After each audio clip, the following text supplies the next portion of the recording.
Aslanların ormanların kralı olarak anılmasının sebebi sadece fiziksel güçleri değil, aynı zamanda cesaretleri, liderlik özellikleri ve savaşma azimleridir.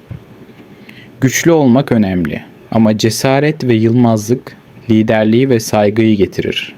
Kaplanların aslanlardan daha güçlü olması aslanların liderlik unvanını gölgelemiyor. Çünkü kral olmak sadece güç göstermek değil, aynı zamanda yıkılmaz bir ruhla zorluklara göğüs germektir. Aslanlar sürü içinde dayanışmayı sağlama ve diğer hayvanlara karşı hem karizma hem de cesaret sergileme özellikleriyle ormanın simgesi olmuşlar.